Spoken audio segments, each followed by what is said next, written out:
एक बार की बात है, गौतम बुद्ध अपने शिष्यों के साथ एक गांव से दूर किसी नगर की तरफ जा रहे थे। गर्मी के दिन थे और रास्ता भी बहुत लंबा था। गौतम बुद्ध अपने शिष्यों सहित बहुत देर से चल रहे थे, जिस वजह से उन्हें बहुत प्यास लगती है। वहां से कुछ ही दूरी पर बरगद के वृक्ष की एक घनी छांव थी। सभी लोग उस वृक्ष के पास पहुंच जाते हैं। महात्मा बुद्ध अपने शिष्यों सहित वृक्ष की घनी छाया के नीचे विश्राम करने लगते हैं। बहुत देर से चलने की वजह से सभी का गला प्यास से सूख रहा था। यह बात बुद्ध जानते थे।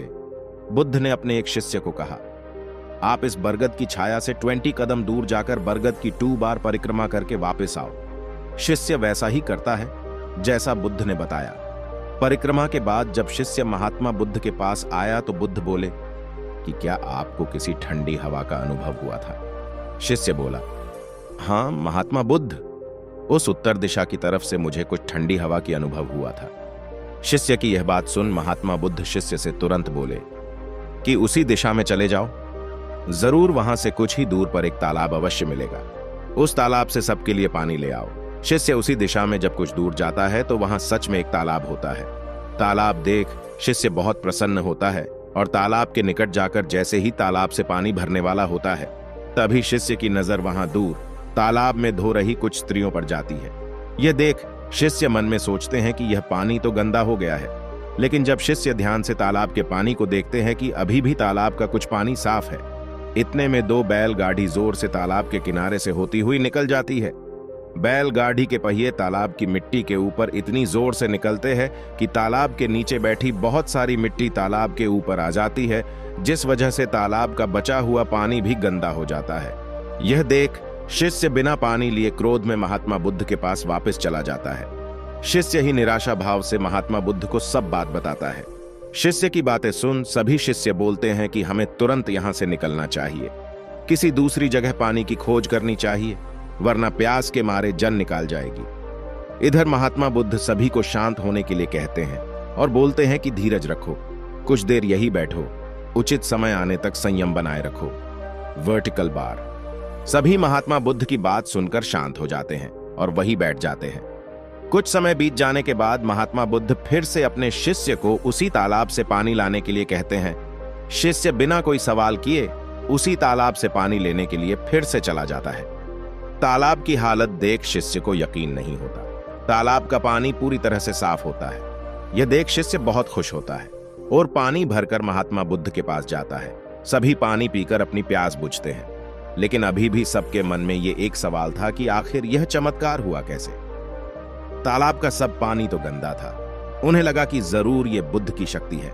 इनमें एक शिष्य ने यह सवाल महात्मा बुद्ध से पूछ ही लिया कि यह चमत्कार आपने कैसे किया। शिष्य का जवाब देते हुए महात्मा बुद्ध बोले कि यह कोई चमत्कार नहीं, यह आपके सब्र का फल है। यह फल है आपके सब्र बनाए रखते हुए उचित समय के इंतजार का।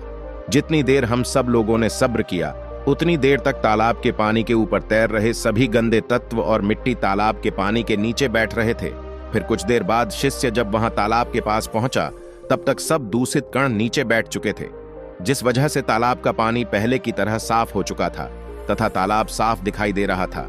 यदि उस समय आप लोगों ने सब्र न किया होता, धैर्य न रखा होता, तो आप सब इतनी गर्मी में पानी की खोज में प्यासे रहकर शायद अब तक मृत्यु को प्राप्त हो गए होते, क्योंकि यहाँ से अगला कोई तालाब है या नहीं, और होगा भी तो क्या उसका पानी साफ होगा या नहीं। इन सब कारणों से आप कभी प्यास न बुझा पाते और प्यास से मर जाते।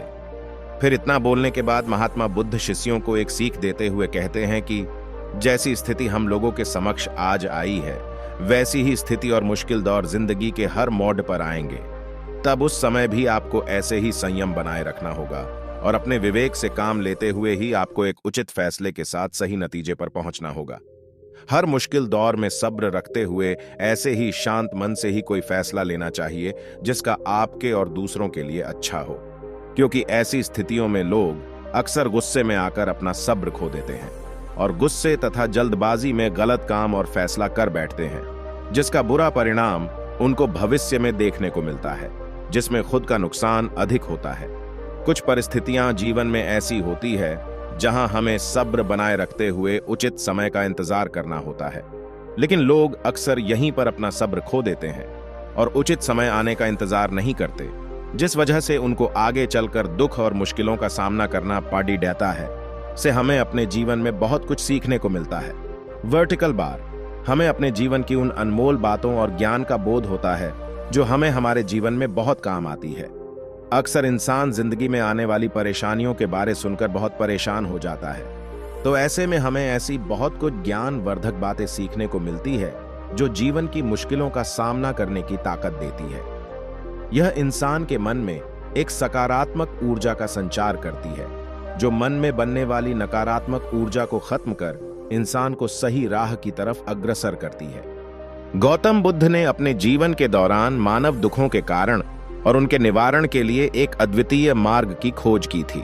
उन्होंने अपने अंतिम जीवन काल में बोध गया और निर्वाण प्राप्त किया, जिसे वे दुख से मुक्ति के रूप में समझते थे। उनका उपदेश आज भी लोगों के बीते और आने वाले समय में महत्वपूर्ण है और बुद्धिजीवनी और ध्यान के माध्यम से दुख को कम करने की तकनीकों को सिखाता है। उनका उपदेश ध्यान, संयम और सही जीवन शैली के माध्यम से सुख और मानवता के मार्ग की खोज करने के लिए मार्गदर्शन करता है। इसलिए गौतम बुद्ध का उपदेश आज भी बहुत महत्वपूर्ण है और लोग उनके सिखाए गए मार्ग को अपनाकर सही समय का इंतजार करने का प्रयास करते हैं। गौतम बुद्ध के उपदेशों के माध्यम से वे लोगों को सही समय का इंतजार करने की तकनीक और धार्मिकता के माध्यम से दुख से मुक्ति प्राप्त करने के लिए मार्गदर्शन करते हैं। उनके उपदेश ने जीवन को सरल और खुशहाल बनाने के लिए एक मार्ग प्रस्तुत किया है और आज भी उनका संदेश लोगों के दिलों में गहरी महत्वपूर्णता रखता है।